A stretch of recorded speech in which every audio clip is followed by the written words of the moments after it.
हरिचंदन योग दृश्यां साक्षात्मां करुणया कमलामि वाण्यां போதாம் அனன்ய சரணம் சரணம் பிரபந்திய புண்ணிய வணக்கம். இப்போ பாசுரம் என்ன அப்படின்னா, ஆண்டாளுடைய சரணாகதி பாசுரம் அப்படின்னு போற்றப்படக்கூடிய ஒரு அற்புதமான பாசுரம் தான் இன்றைய பாசுரம். கரவைகள் பின் சென்று காணம் சேர்க்கும் போது அறிவொன்று இல்லாத அவை குலத்து உந்தன்னை பிறவி பெருத்தனை புண்ணியம் யாமுடையோ உரையொன்றும் இல்லாத கோவிந்தா உந்தன்னோடு உறவே நமக்கு ஒழிக்க முடியாது. அறியாத பிள்ளைகளோ அன்பினால் உந்தன்னை சிறுபேர் அடைத்தனம் சீரி அருளாதே இறைவா நீ தாராய் கரையேறோ என்பார். கறவைகள் அப்படின்னா என்ன அப்படின்னா, எருமாடு பசுமாடு ஆடு எல்லாமே சேர்ந்ததுதான் கறவைகள். இந்த ஆயிரத்து மக்கள் என்ன பண்ணுவான் அப்படின்னாக்க, தினமுமே அவருடைய ஒரே ஒரு காரியம், முக்கியமான காரியமா அவ பாக்குறது என்ன அப்படின்னா, இந்த கறவைகளின் பின் செல்வது அப்படிங்கறது முன்னேதான் அவ தன்னுடைய பிரதானமான காரியமா பார்க்க மாட்டான். பொதுவாகவே இந்த ஆயர்பாடியில ரொம்ப செல்வம் மிகுதியா இருக்கு அப்படின்னு பெரியவர்கள் சொல்லுவாங்க.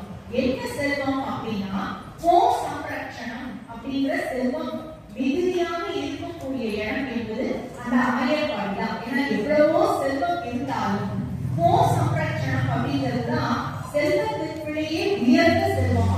அப்படிப்பட்ட செல்வம் மிகுதியாக இருக்க ஒரு இடம் என்ன அப்படின்னா அந்த ஆயர்பாடி தான். அந்த ஆயர்பாடியில அந்த பசுமாடுகளை, எருமாடு, ஆடு, கறவைகள் எல்லாத்தையுமே தங்களுடைய உறவினர்களாகவே பாவித்து அந்த மாடுகள் பின்னாடியே போவானா அந்த ஆயர்குலத்து மக்கள்.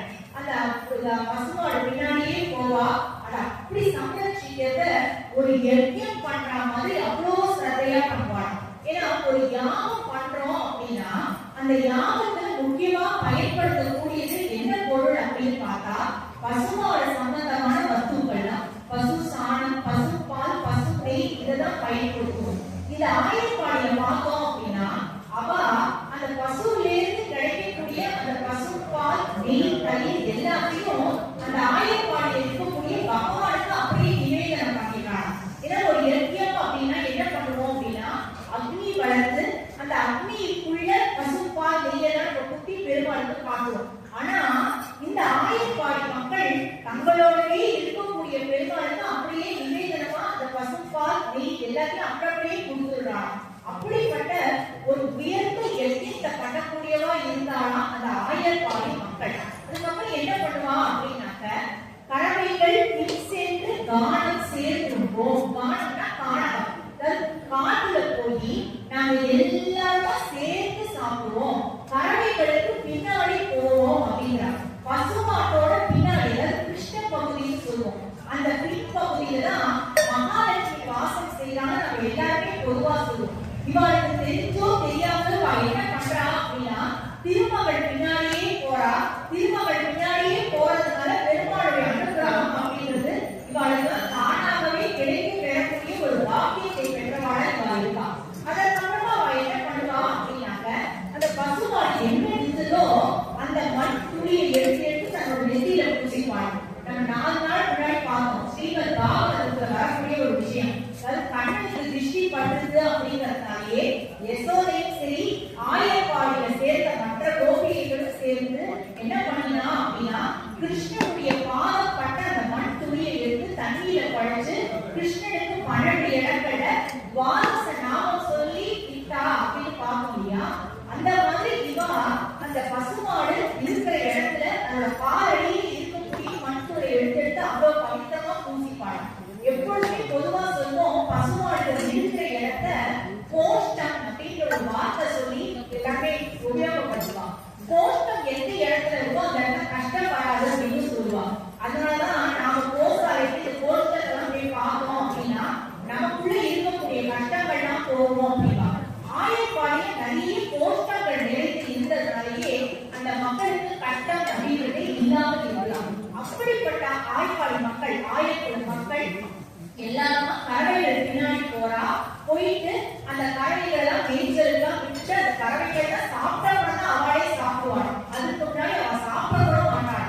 எல்லா கறவைகளும் சாப்பிட்டாச்சா சரி, அந்த கறவைகளின் வயிறு ரொம்பிட்டா சரி, அப்ப நம்மளுடைய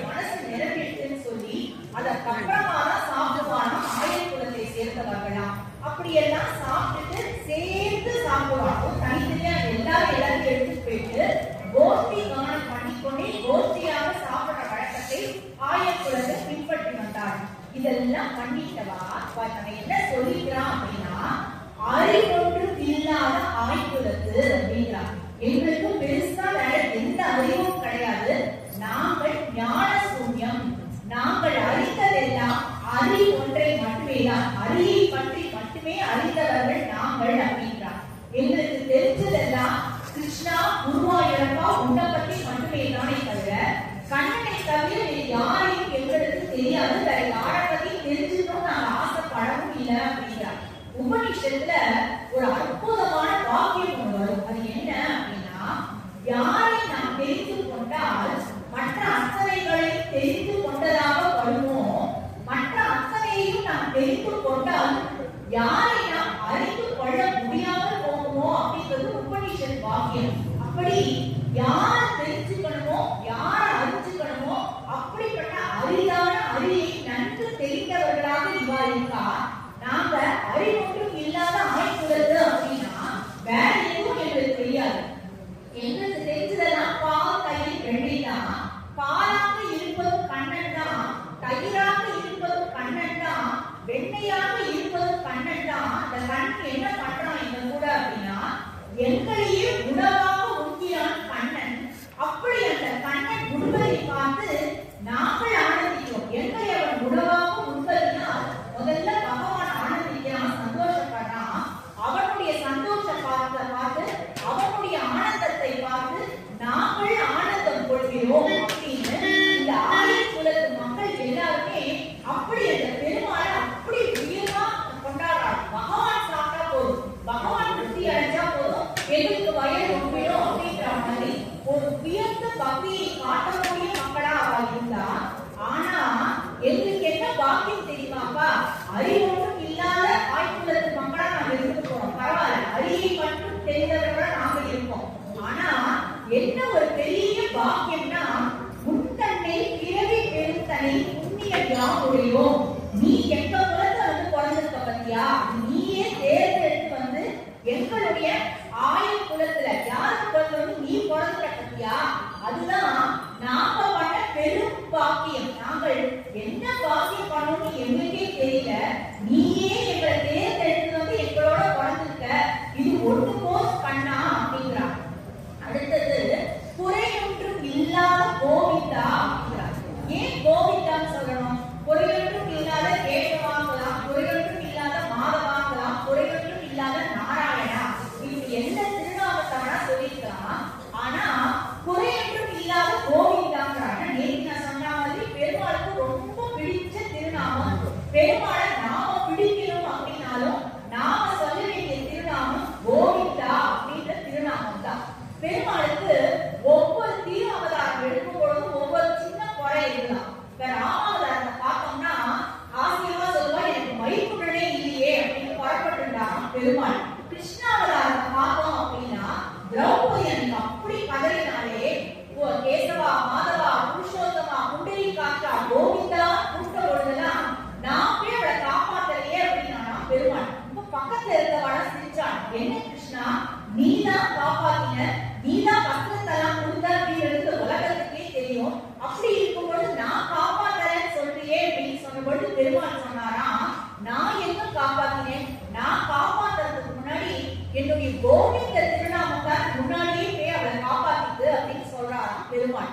அப்படிலாம் நீ நினைச்சுக்காத, அந்த கோவிந்தன் அப்படின்ற திருநாமம் உன்னையைத்தான் சாரும், குறையொன்றும் இல்லாத கோவிந்தன் நீதான் அப்படிங்கிறா ஆண்டாள். பொதுவாகவே நமக்குள்ள இருக்கக்கூடிய குறைகள் அத்தனையுமே களையக்கூடிய திருநாமம் எது அப்படின்னா கோவிந்த திருநாமம். இதற்கு ஒரு சின்ன அற்புதமான கதையை சொல்லலாம். என்னன்னா, சத்ரபந்து அப்படின்னு ஒரு சத்திரிய ராஜா தான், சத்திரிய சேர்ந்த ராஜா. ஆனா அந்த ராஜா அத்தனையும் அராஜகம் மட்டுமே பண்ணிட்டு இருந்த ராஜாவா அவன் இருந்ததுனால அவனுடைய அப்பாவும் சரி, அவனுடைய நாட்டை சேர்ந்த மக்களும் சரி, அவனை நாட்டை விட்டே கடத்தி நீ எங்கேயாவது காட்டுல போய் வாழ்ந்துரு, நீ பண்ற திங்ஸ் இந்த நாட்டுல தாங்க முடியலன்னு சொல்லவே சத்ரபந்து என்ன பண்ணானா, காட்டுல போய் வாசம் செய்ய ஆரம்பிச்சிட்டான். காட்டுல போய் வாசம் செய்யும் பொழுதும் அவன் என்ன பண்ணினான் அப்படின்னா, அங்க போற மனிதர்களையும் சரி மிருகங்களையும் சரி அடிச்சு கொன்று அவர்களை சாப்பிடுவதையே தன்னுடைய தொழிலாக வைத்துக் கொண்டிருந்தான் சத்ரபந்து. ஒரு புண்ணிய காரியம் கூட அதுவரை அவன் செஞ்சதே இல்லை.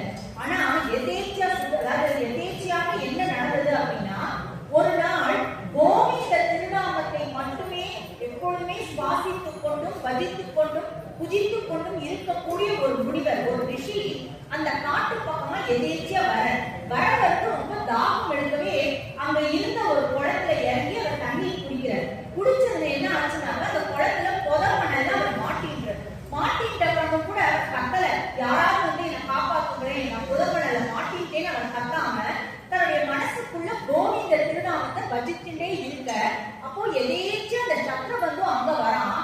அவன் அத்தனால யாரை பார்த்தாலும் இவாளை நம்ம கொல்லணும், இன்னைக்கு நமக்கு நரமாம்சம் கிடைச்சதுன்னு நினைச்சு எல்லாரையும் காக்கக்கூடியவன் அந்த ரிஷியை பார்த்ததும் இவரை காப்பாத்தணும்னு ஒரு சின்ன நல்ல எண்ணம் முதல் முறையா அவனுக்கு மனசுல உதிக்க ஆரம்பிச்சது. சரி, எப்படியோ இருந்த செடி கொடி அவனோட கையெல்லாம் பிடிச்சு அந்த ரிஷியை அவன் காப்பாத்தி விட்டுடுறான். ஏன்னா ரிஷி ரொம்ப சந்தோஷப்பட்டு, எனக்கு நீ புனர்ஜென்மம் கொடுத்தா மாதிரி நீ எனக்கு உயிரையும் காப்பாத்தி கொடுத்துட்ட, அதனால உனக்கு நான் ஏதாவது பிரதி உபகாரம் பண்ணணும்னு அந்த ரிஷி கேட்க, அதற்கு சக்கரபந்து சொன்னா, நீங்க எனக்கு உபகாரம் பண்ண வேண்டாம், என்னுடைய மனசு மாறத்துக்குள்ள நீங்க இங்கே போயிட்டு எந்த மனிதர்களை பார்த்தாலும் எனக்கு முதல்ல தோணுறது அவளை வெட்டி சாப்பிடணுங்கிற எண்ணம் தான் எனக்குள்ள வரணும். என்னமோ உங்களை பார்த்ததும் அந்த எண்ணம் எனக்கு 5 நிமிஷமா வராம இருக்கு, என்னுடைய மனசு மாறத்துக்குள்ள நீங்க கிளம்பிடுங்கோன்னு சக்கரபந்து சொல்ல, அப்போ முனிவர் திருச்சின்னே சொன்னாராம், இல்லப்பா உனக்குள்ள ஏதோ ஒரு நல்ல விஷயம் இருக்கு, இன்னிலிருந்து நீ என்ன பண்ற அப்படின்னா, கோவிந்தா கோவிந்தா கோவிந்தனோட திருநாமத்தை மட்டும் சொல்லு, யார வேணா கொலை பண்ணிக்கோ, யார வேணா கொள்ள வச்சுக்கோ, என்ன வேணா பண்ணு, நீ என்ன வேலை பண்ணாலும் உன்னுடைய மனசுக்குள்ள கோவிந்த திருநாமத்தை மட்டுமே சொல்லிட்டு எல்லா வேலையும் பண்ணு அப்படின்னு ரிஷி சொன்னார். உடனே என்னது கோவிந்தாவா அப்படின்னு அவன் கேட்டான். பாத்தியா, இந்த கோவிந்தன்ற திருநாமம் உன் வாய்க்குள்ள வந்துட்டு எல்லாருக்கும் அந்த திருநாமம் டக்குனு வாயில வராது. நீ ஏதோ பூர்வ ஜென்மத்தை புண்ணியம் பண்ணி இருந்தா மட்டுமே தான் அந்த கோவிந்தன்ற திருநாமத்தை உனக்கு சொல்லணுங்கிற அறிவே உனக்கு வரும்.